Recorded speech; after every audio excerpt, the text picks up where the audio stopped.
Breaking news in Sino-US relations, Chinese President Xi Jinping says the recent US policies towards China have strained bilateral ties, and that's not in the interest of the people of the two countries or the world. He made comment in a phone conversation with his US counterpart, Joe Biden, on Friday. Xi Jinping also called for the two countries to bring ties back to the right track and to shoulder more international responsibilities in the face of global challenges.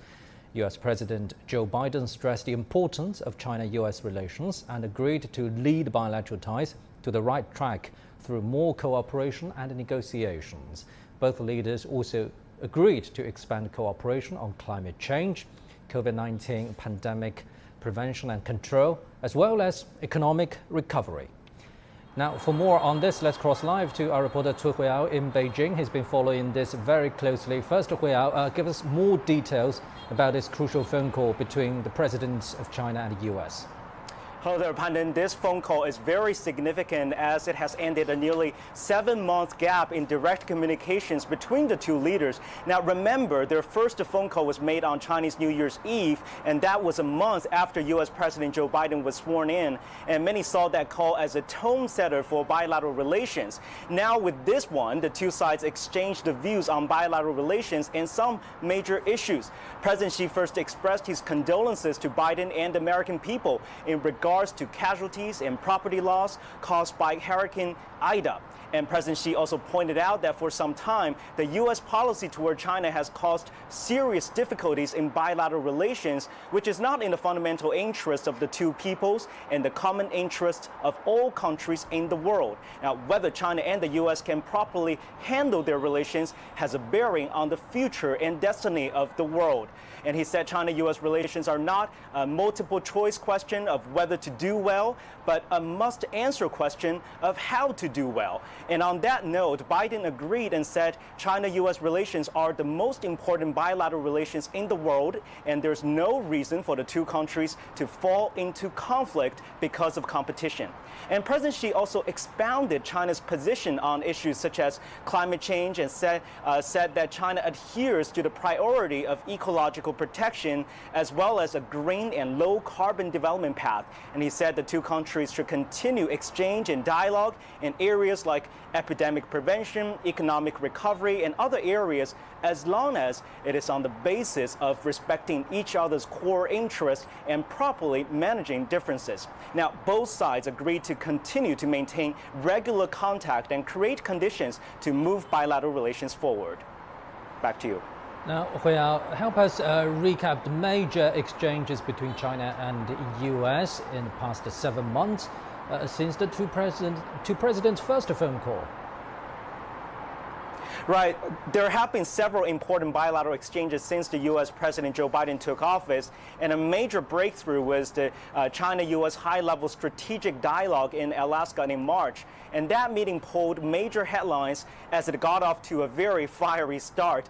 Both sides leveled sharp rebukes of the other's policies, and the U.S. side ripped into issues of Hong Kong, Xinjiang, and Taiwan, which Beijing considers red lines, and Chinese senior diplomat Yang Jiechi hit back on the condition of human rights in the United States.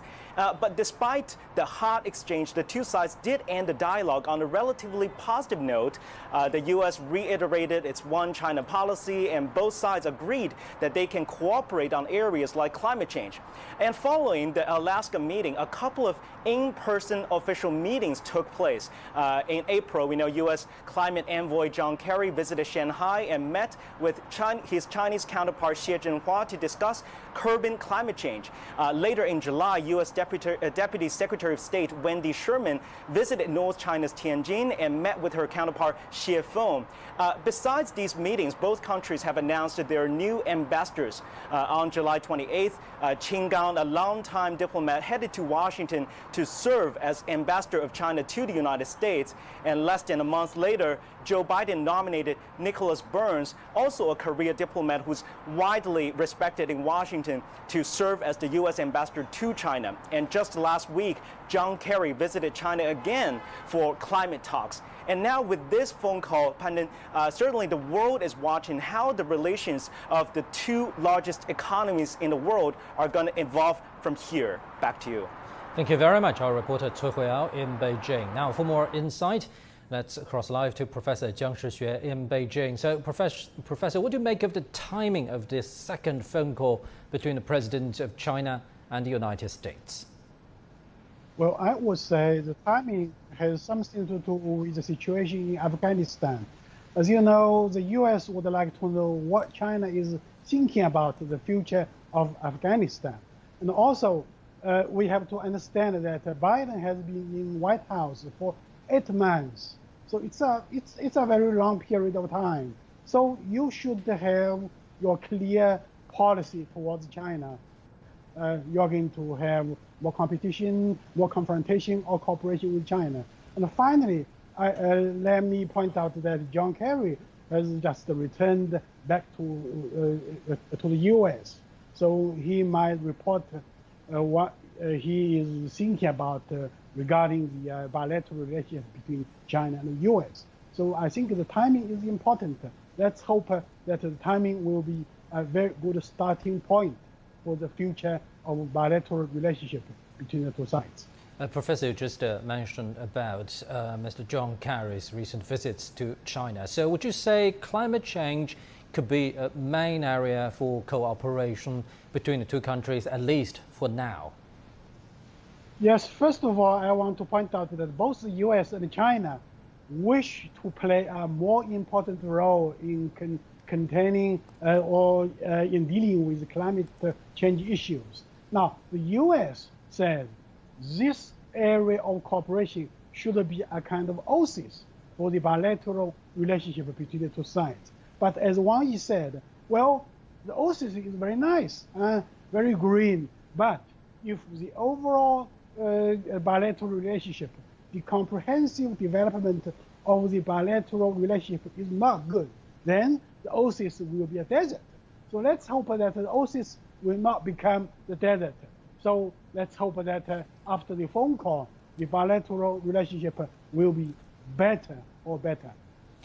Professor, if we take a look at the big picture of China-US relations, have you felt, at least recently, on the US sincerity to, quote, bring the relations back to the right track?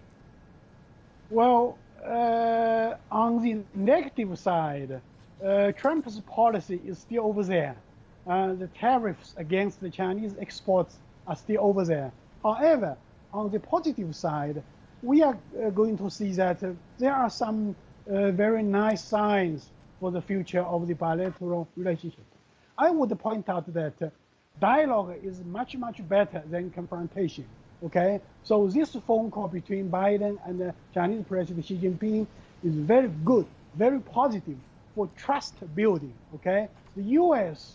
does not have a kind of a strategic trust, okay? The U.S. sees China as its enemy, okay? So let's have better trust between the two big powers. After the phone call, probably we are going to see a kind of better development towards a trust building process.